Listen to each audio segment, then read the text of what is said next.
할렐루야.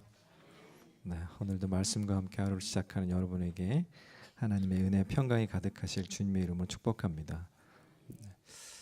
네, 이렇게 가깝게 보니까 더 좋은 것 같습니다. 높이 올라갔다가 지금 가깝게 내려와서 너무 따뜻하고 좋은 것 같습니다.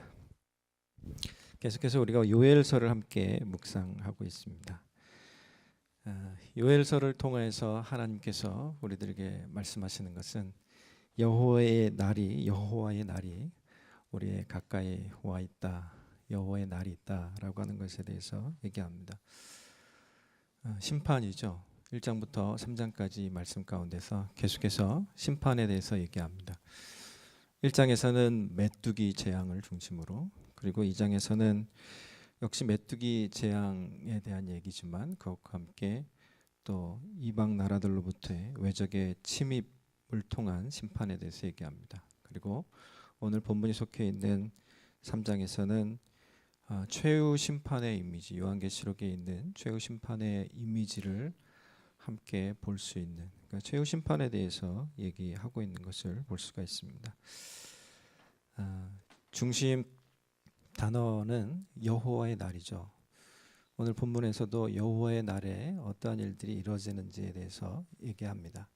1절 말씀을 같이 한번 보겠습니다. 1절 시작. 보라, 그날 곧 내가 유다와 예루살렘 가운데서 사로잡힌 자를 돌아오게 할 그때에. 아멘. 여기서 그때를 얘기합니다. 이 그때에는 두 가지 의미가 있습니다. 대상에 따라서 두 가지 의미입니다.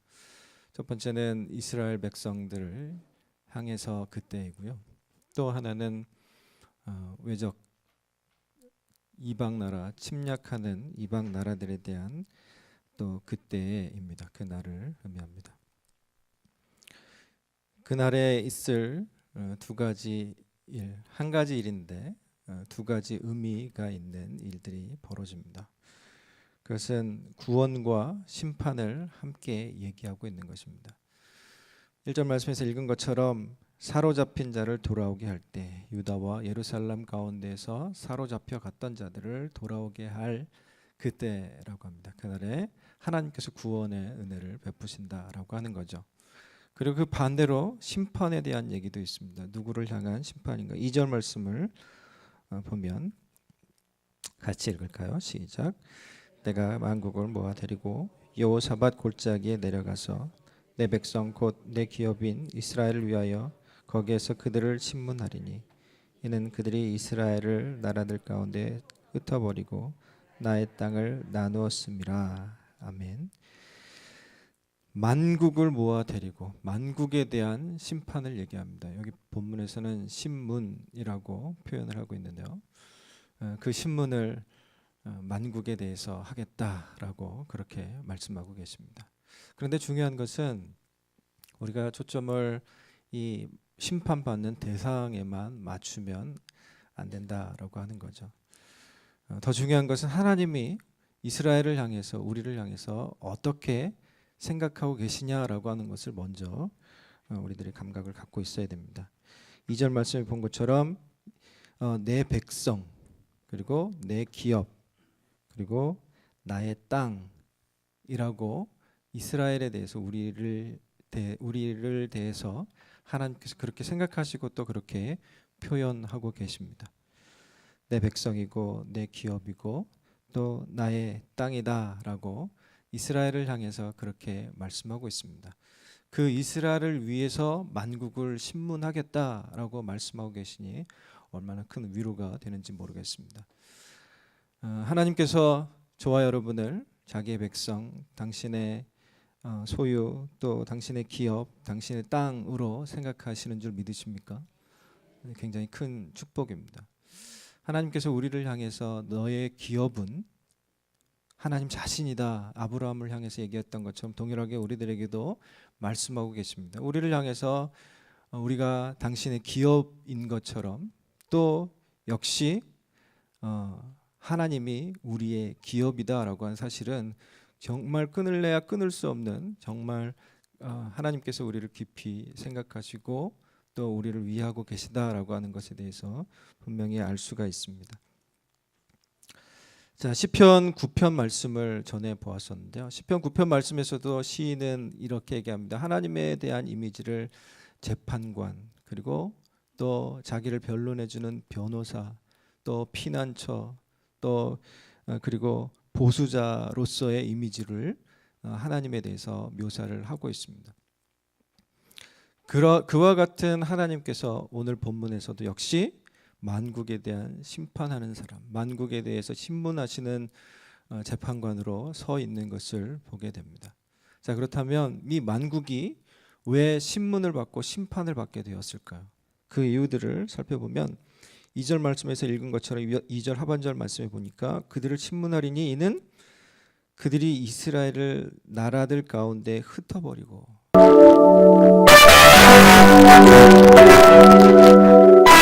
또 6절 말씀에서도 보면 유다 자손과 예루살렘 자손들을 헬라 족속에게 팔아서 그들의 영토에서 멀리 떠나 있게 하였다 라고 하는 것이 첫 번째 이유랍니다. 그리고 그 다음에 나의 땅을 나누었다, 그것이 신문받는 두 번째 이유다라고 그렇게 얘기하고 있습니다. 하나님께서 스가랴 선지자를 통해서 이렇게 얘기하십니다. 아니란 여러 나라들 때문에 심히 진노하나니 나는 조금 노하였거늘 그들은 힘을 내어 고난을 더하였습니다. 하나님은 조금 노했는데 그 몽둥이로 사용했던 이방 나라들이, 만국이 조금 더 스스로 힘을 내가지고 교만해져서 하나님이 사용하시고자 했던 것 이상으로 이스라엘 백성들을 향하여서, 자기 백성을 향하여서 그렇게 괴롭게 하고 고통스럽게 하고 흩어버렸다라고 하는 겁니다. 하나님의 마음은, 늘 우리를 향하신 하나님의 마음은 재앙 자체에 있는 것이 아닙니다. 돌아오게 하는 것, 거기에 있고, 또 돌아와서 하나님의 백성으로 다시 서게 하는 것, 늘 거기에 하나님의 마음이 있는 것을 우리는 잘 알고 있습니다.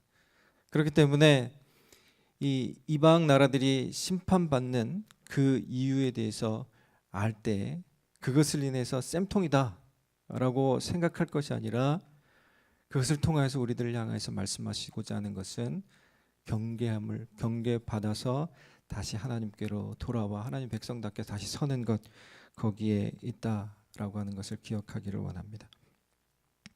또 세 번째 이유는 3절에 나옵니다. 3절 같이 읽을까요? 시작. 또 제비 뽑아 내 백성을 끌어가서 소년을 기생과 바꾸며 소녀를 술과 바꾸어 마셨음이니라. 당시에 인신매매를 했던 것 같아요. 그러니까 문자적으로 보면은 인신매매를 했던 그런 모습을 묘사하는 것 같고요.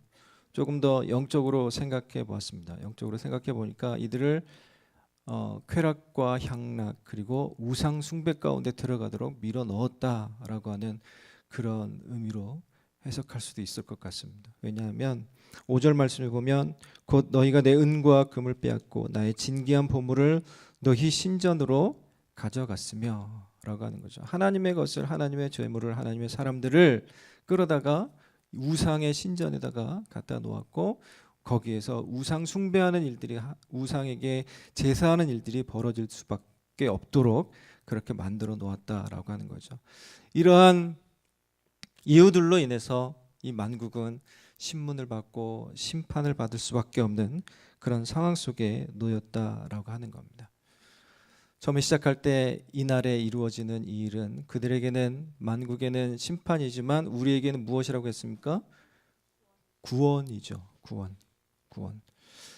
그러면 이렇게 생각할 수도 있잖아요. 하나님 구원하실 거면, 다시 돌아오게 하실 거면 안 가게 하셔도 됐잖아요. 그럴 거면 우리 고통받지 않게 하셔도 됐잖아요 라고 그렇게 생각할 수도 있을 것입니다. 이 특이하게도 이 요엘서에서는 하나님께서 왜 그들에게 재앙을 내리시는지, 이스라엘에게 재앙을 내리시는지 직접적으로 그 이유를 설명해 놓지 않고 있습니다. 깊이 있게, 다른 선지서들과 달리 그렇게 깊이 있게 하지 않고 있습니다.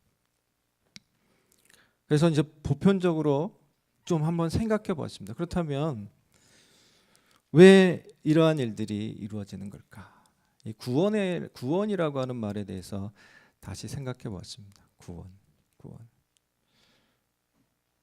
구원에 대해서 이렇게 생각해 보다 보니까 본문과 관련해서 조금 더 생각해 보니까 구원은 치유다라는 생각이 들었습니다. 치유하는 과정이다.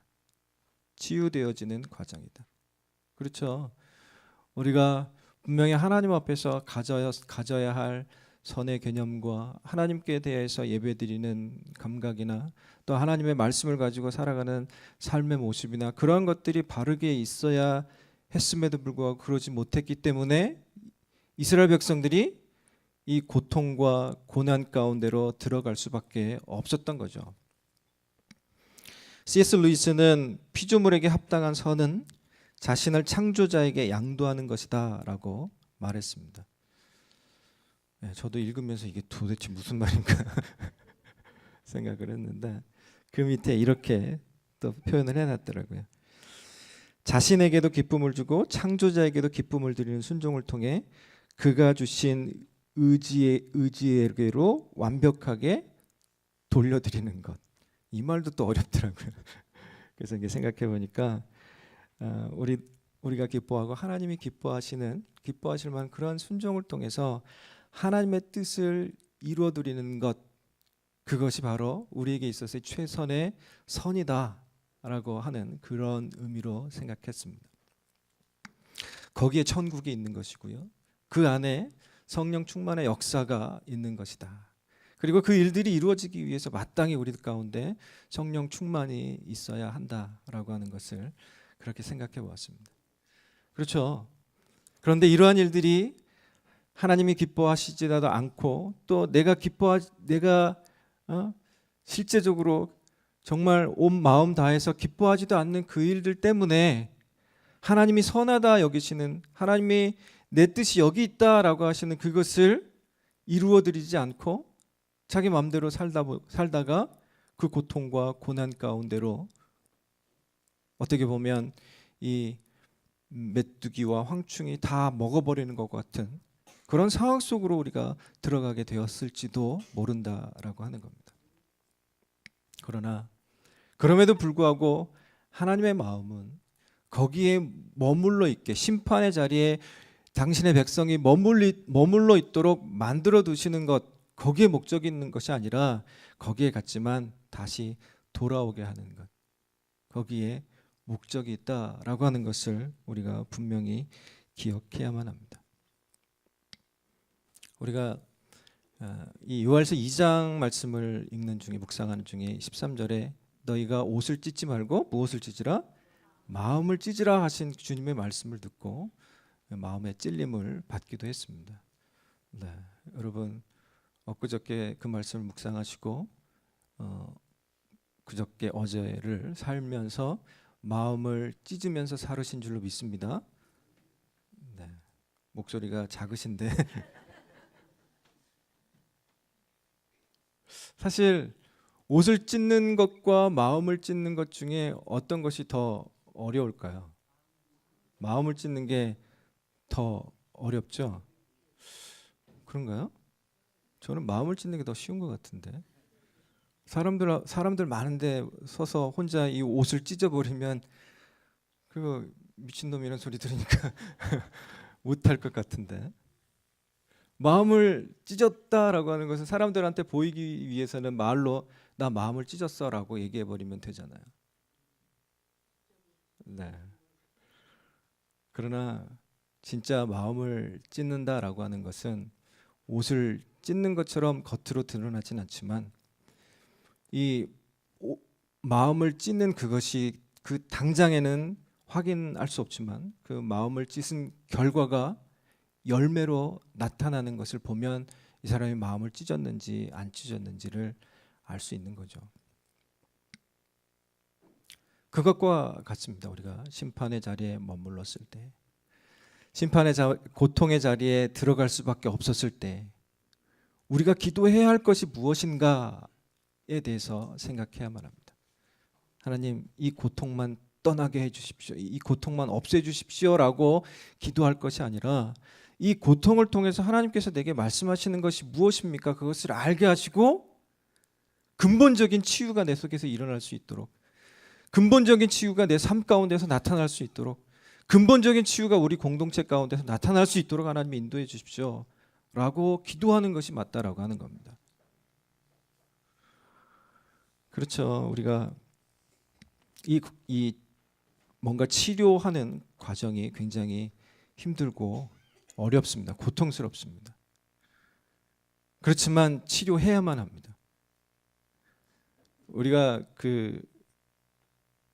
저는 담배를 초등학교 4학년 때 끊어가지고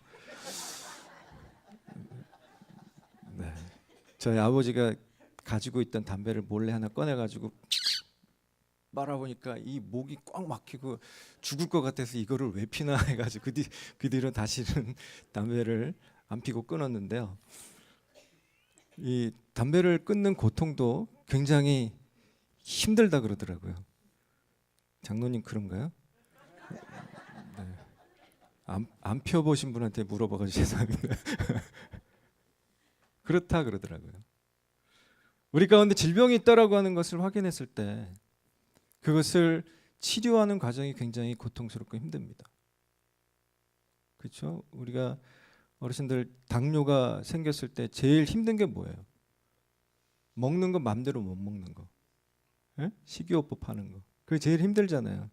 맘대로 내가 먹고 싶은 거 먹고 편하게 살다 가지 뭐 그렇게 생각할 수도 있지만, 그러나 그걸 병을 치료하고자 하는 마음이 있으면, 분명히 치료하고자 하는 마음이 있을 때는 그 고통스러운 식이요법 과정을 계속 거쳐 가야만 합니다. 이 뱃속에 병이 생겨 맹장이 터졌어요. 그럼 어떻게 해야 돼요? 배를 째가지고 수술을 해야 되잖아요. 이 배가 아프다고 아까진기, 빨간 약 그거를 이렇게 발라놓는다고 해가지고 치료가 되는 게 아니잖아요. 우리가 고통이나 심판과 같은 상황 속에 들어갔을 때 늘 해야 하는 것은 미봉책으로 이것만 해결해 주십시오라고 기도하는 것이 아니라, 이것을 통해서 말씀하시는 것이 무엇입니까? 이것을 통해서 내가 하나님 앞에 온전히 돌아갈 수 있기를 소망합니다 라고 하는 수준으로까지 나가는 것이 치유라고 하는 거죠. 우리들 가운데 이 2절에서 얘기하고 있는 만국, 또 이방 나라들 때문에 이들이 심판받아 마땅하지만 우리들 가운데 고통이 왔습니다. 그때 이것을 해결하고자 하는 마음이 우리들 가운데 드는 정의감이라고 하는 것 때문에 이 조금 이상한 방향으로 가기 시작합니다. 우리 안에 있는 정의감, 내가 알고 있는 선, 내가 알고 있는 하나님의 말씀, 그것을 가지고 적용을 할 때 이렇게 생각하는 거예요. 분명히 저 나쁜데 아니 저런 고통을 당해야지 왜 내가 고통을 당하는 거야?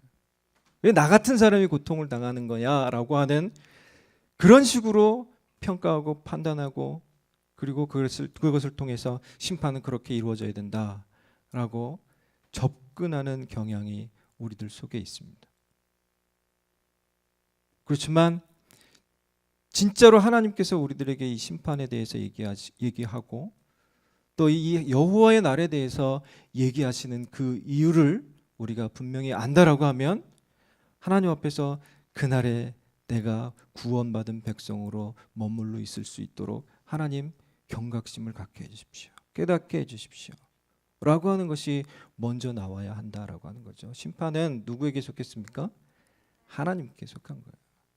내게 속한 것이 아니라 하나님께, 최종적인 심판은 하나님께 있는 것이기 때문에 그때라고 하셨잖아요. 1절에서 그때를 기다려 봅시다. 하나님께서 하시나 안 하시나 분명히 하실 겁니다. 왜냐하면 하나님이 약속하신 것이기 때문에. 믿습니까? 그런 일들이 분명히 우리들 가운데 일어날 거예요. 사실 이 우리 안에서 이런 치유가 일어나는 것. 분명히 심판을 통해서 세상을 하나님께서 깨끗하게 하시고자 하지만 우리 가운데도 역시 치유가 일어나기를 원하는데 이 치유의 과정은 힘들어요. 왜냐하면 우리가 그 습관 속에서 살아왔기 때문에 내가 가지고 있는 고집, 아집이라고 하는 그것이 있어서 그것을 내려놓고 하나님의 뜻, 하나님이 기뻐하시는 것, 하나님이 기뻐하시기 때문에 나도 기뻐할 만한 것, 그것을 찾아서 방향을 바꿔 삶을 살아가는 것은 굉장히 힘들고 어렵습니다. 그럼에도 불구하고 하나님께서는 우리들에게 그것을 요청하고 계시니 우리가 하나님 앞에서 그러한 모습으로 살아가야 할 줄로 믿습니다. 여러분, 하나님을 어느 수준으로 생각하고 계십니까? 종종 하나님을 보험 정도로 생각하는 경향이 있습니다. 좀 더 심하게 얘기하면 그 비행기를 탈 때 비상용으로 낙하산 준비해 놓은 것과 같아요. 여러분, 그 낙하산이 통로가 비행기에 낙하산이 어디에 위치해 있다라고 하는 것을 알 때 무슨 생각을 하십니까? 내가 저것을 잘 펴서 꼭 위험한 순간에 붙잡고 뛰어내려야지를 생각합니까? 아니면 저기 있는 건 알겠는데 그래도 저거를 쓰지 않았으면 좋겠다 라고 하는 생각을 먼저 하잖아요. 그렇죠? 예? 저만 그런가요? 하나님에 대해서도 그렇게 생각할지도 모른다라고 하는 거예요. 보험용으로 비상시에 하나님을 이렇게 믿고 있긴 해. 그런데 그런 일이 발생하지 않아서, 그런 비상 상황이, 위기 상황이 발생하지 않아서 그 낙하산을 쓰지 않았으면 좋겠어. 하나님께 요청하지 않아도 되면 좋겠어. 하나님께 요청하지 않아도 될 만큼 돈이 많았으면 좋겠어. 하나님께 요청하지 않아도 될 만큼 내가 건강했으면 좋겠어. 라고 하는 생각으로 하나님을 우리 주변에, 자기 주변에 두고 계신 것은 아닙니까? 그런 마음을 돌이키기를 원하시는 것이 하나님의 마음입니다. 하나님께서 그러한 마음을 갖고 있는 우리를 구원하시겠다 하시는 것이고요. 그러한 마음을 갖고 있는 자기 백성을 괴롭게 하는 이들을 마지막 날에 심판하시겠다라고 그렇게 말씀하고 있는 줄로 믿습니다. 9절 말씀을 보면 9절 말씀 같이 읽을까요? 9절 10절 시작. 너희는 모든 민족에게 이렇게 널리 선포할지어다. 너희는 전쟁을 준비하고 용사를 격려하고 병사로 다 가까이 나와서 올라오게 할지어다. 너희는 보습을 쳐서 칼을 만들지어다. 낫을 쳐서 창을 만들지어다. 약한 자도 이르기를 나는 강하다 할지어다. 이 본문에 대한 해석이 몇 가지 있는데요. 첫째는 유대인들에게 한 얘기다. 이스라엘 백성들에게 한 얘기다. 두 번째는 이 심판 대상인 만국 모든 나라들에게 한 얘기다라고 하는 두 가지 해석이 있습니다. 근데 문맥상 이렇게 보면 이 만국 백성 심판 대상자들에게 얘기하고 있는 것 같이 보입니다. 어찌 되었든 간에 이들이 결국 나와야 할 곳이 어디냐면 2절에서도 얘기하고 있는 것처럼 여호사밧 골짜기라고 하는 것이고요. 또 그리고 12절에서도 얘기하고 있는 여호사밧 골짜기라고 하는 곳, 거기로 나와야만 합니다. 무엇을 위해서요? 하나님께서 이날의 심판을 계획하고 계시기 때문입니다. 신문에서 심판할 것을 계획하고 계시기 때문에 그렇습니다. 이런 장면이 이 계시록 16장 14절과 16절에도 나옵니다. 거기서 보면 하나님 곧 전능하신 이의 큰 날에 있을 전쟁을 위하여 그들을 모으더라. 새 영이 히브리어로 아마겟돈이라고 하는 곳으로 왕들을 모으더라 라고 계시록 16장에서도 얘기하고 있습니다. 여기서 얘기하고 있는 새 영은 이 용과 짐승 그리고 거짓 선지자를 얘기하고 있죠. 사단입니다. 사단의 하수인들입니다. 결국 마지막 날에 이 아마겟돈이라고 하는 곳의 상징적인 그곳에서 최후의 전쟁이 있을 것이다라고 하는 것에 대해서 얘기하고 있는 것처럼 오늘 본문에서 얘기하고 있는 이 여호사밧 골짜기에도 그 만국 백성들이 모이는 거예요. 그리고 그 모인 곳에 그들이 나아오지만 하나님을 이길 수 있어요? 없어요? 이길 수 없죠. 절대로 이길 수 없습니다. 나와봐라. 내가 너희를 신문하고 심판할 것이다 라고 그렇게 말씀하고 있는 겁니다. 이 여호사밧의 골짜기라고 하는 곳이 실제로 존재하는 것 같지는 않습니다. 상징적인 의미인 것 같아요. 이 여호사밧이라고 하는 왕의 이름이죠. 그 여호사밧의 이야기가 역대하 20장 16절에도 나오는데 그곳에서도 여호사밧이 이렇게 얘기합니다. 우리 하나님이여 그들을 징벌하지 아니하시니까 우리를 치러 오는 이 큰 무리를 우리가 대적할 능력이 없고 어떻게 할 줄도 알지 못하고 오직 주만 바라보나이다 라고 역대하 20장 12절에서 얘기하고 있습니다. 이 요엘 선지자가 활동했던 시기를 보면 BC 835년경부터 해서 760년경 그때 활동을 했었습니다. 많은 선지자들이 이스라엘과 이 유다의 멸망에 대해서 많이 예언을 했잖아요. 그런데 이 요엘 선지자는 그 직전에 아주 조급한 상황 속에서 얘기한 것은 아닌 것 같습니다. BC 722년경에 북이스라엘이 멸망했으니까 그것만 해도 한 약 70년의 갭이 있죠. 이거 말씀을 선포한 시기하고 비교하면 또 유다의 멸망 그 586년과 비교해도 한 200년 이상 차이 나는 그런 갭입니다. 뭐 200년이 얼마 안 되세요? 굉장히 시간적으로 멀리 떨어져 있는 상황임에도 불구하고 이 요엘 선지자는 이스라엘과 또 유다의 멸망 그리고 세상의 마지막 때에 있을 일들에 대해서도 얘기하고 있는 것을 볼 수가 있습니다. 이것을 통해서 우리가 함께 생각해야 하는 것이 무엇이냐면 분명히 이 날은 온다라고 하는 겁니다. 여호와의 날은 반드시 온다라고 하는 겁니다. 그때 우리들 마음속에 가져야 하는 것은 심판에 대한 두려움이 먼저일까요?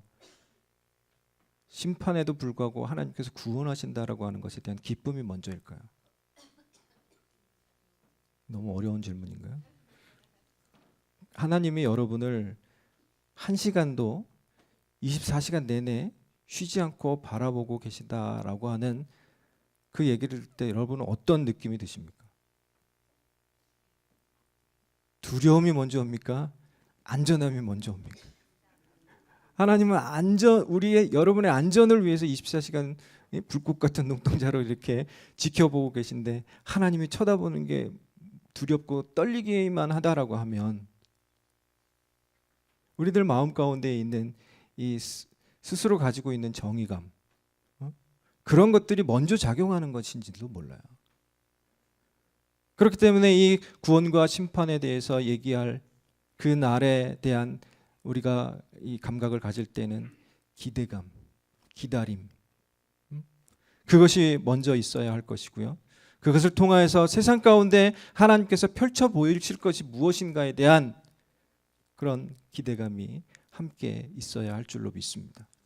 그렇다면 오늘을 살아가는 우리가 이 날, 오늘 한날의 삶을 살 때 어떤 일들을 해야 할까요? 이 얘기를 하고 말씀을 마치려고 하는데요. 첫 번째는 이 심판이나 이 치유의 과정 속에서 오는 그 고통 때문에 두려워할 것이 아니라 하나님께 돌아가는 것, 하나님이 나를 보호해 주시는 것, 하나님이 나를 안전하게 거할 수 있도록 인도하시는 것, 그 감각을 갖는 것, 그것이 첫 번째고요.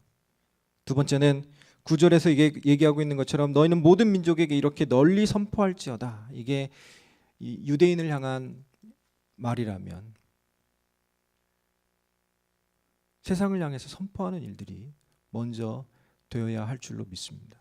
이 두 가지가 함께 가야 합니다. 하나님의 보호하심, 인도하심, 안전케 하심, 구원. 그 확신이 먼저 들고요. 그것 때문에 세상을 향하여서 우리가 태도를 취할 때에도 두려워 떠는 모습이 아니라 그들을 향해서 선포하는 모습. 그것이 먼저야 할 줄로 믿습니다. 왜냐하면요, 어제 본문에서도 나왔잖아요. 누구의 이름을 부르는 자에게는 무엇이 있다? 여호와의 이름을 부르는 자에게는 구원이 있다. 신약적 표현으로 얘기하면 주의 이름을 부르는 자에게는 구원이 있다.